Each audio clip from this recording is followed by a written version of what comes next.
मुझे, छोड़ दो मुझे, छोड़ दो मुझे, चल। छोड़ो।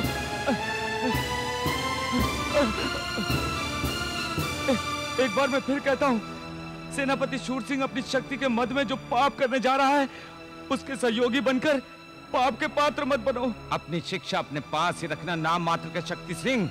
तेरी तलवार जैसी लंबी जीवा पर अंकुश लगाएंगे तुझे मृत्यु लोक पहुंचाकर। फेंक दो इसे नीचे और अपने नए महाराज की प्रथम आज्ञा का पालन करो।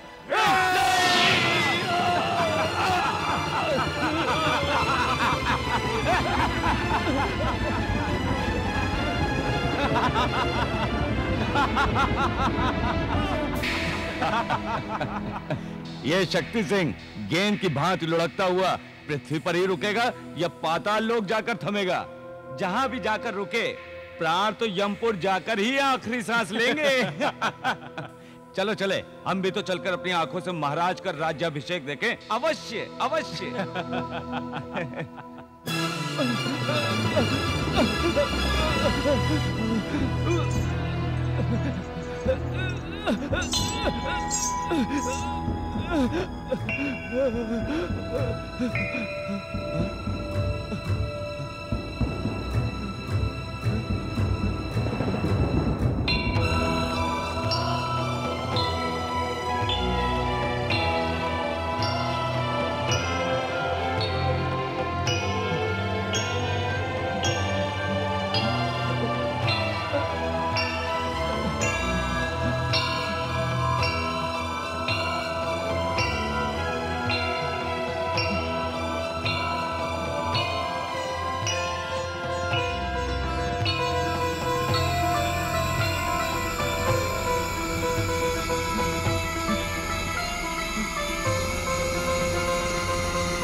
हे वरदायिनी माते, ये मैं क्या हो गया मुझे?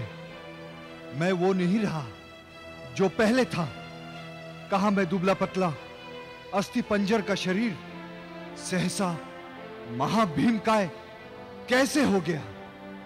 मैं कौन हूं? मैं वो हूं भी या नहीं?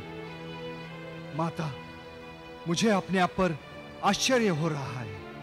हे पुत्र, तुम्हारा ये नया जीवन तुम्हारा कायाकल्प है।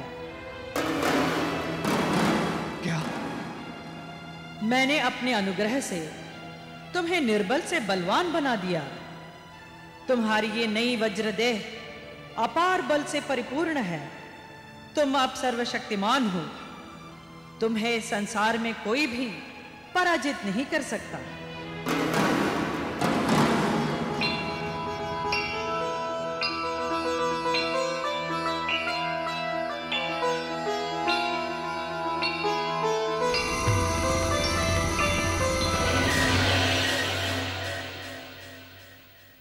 दूषित काले नाग, जिस राज्य का तूने दूध पिया, आज उसी पर अपने विष के दांत गाड़ रहा है।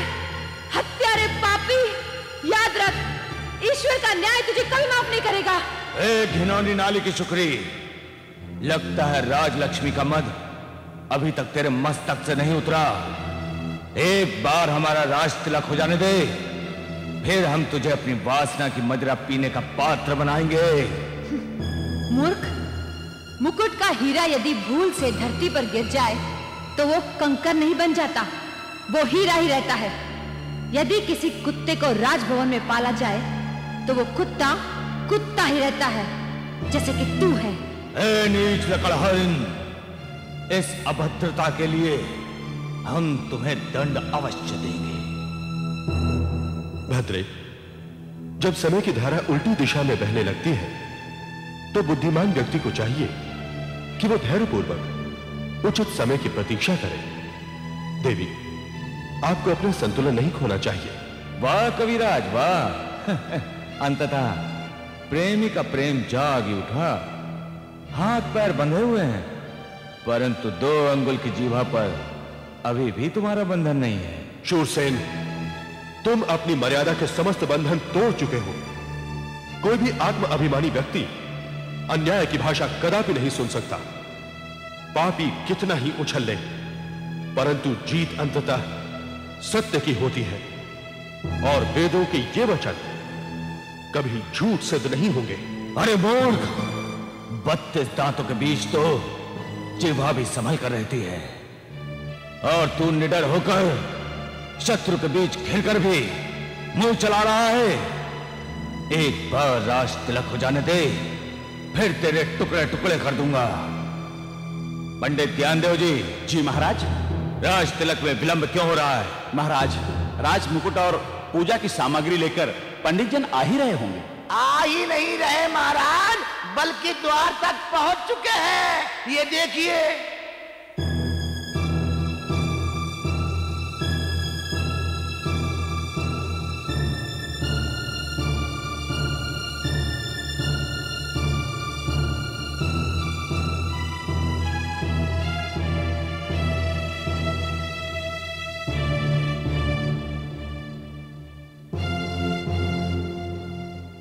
वाह ज्ञानदेव वाह, ये कैसा राज तिलक का शुभ मुहूर्त है तुम्हारा। सारे पाप ग्रह एक दूसरे को देख रहे हैं। गुरु भी हस्त है। काल राहु के साथ महापात का योग है। ये राज तिलक नहीं, तुम्हारी मृत्यु का अशुभ योग है। ए बूढ़े बंदी ब्राह्मण, शास्त्रों के मूर्ख तोते, तुझे नहीं पता अपनी कृपाण के बल पर हमने इस काल राहु की घड़ी को शुभ घड़ी में बदल दिया है। मृत्यु योग तो अब तुम तीनों का है। ज्ञानदेव जी। जी महाराज। शीघ्र ही हमारा राज तिलक कीजिए। सत्ता के लिए हमारा मन व्याकुल हो रहा है। जो आज्ञा महाराज। ओम गजाननं भूतगणादिसेवितं कपित्थजम्बूफलचारुभक्षणम् उमासुतं शोकविनाशकारकं नमामि विघ्नेश्वर पादपङ्कजम्। ओम।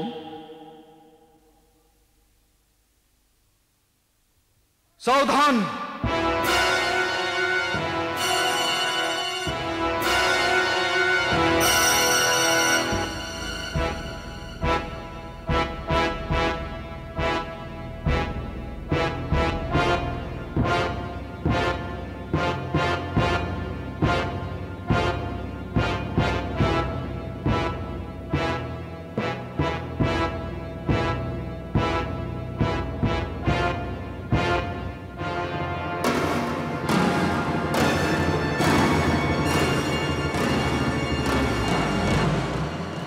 चांडाल चौकड़ियों, सावधान!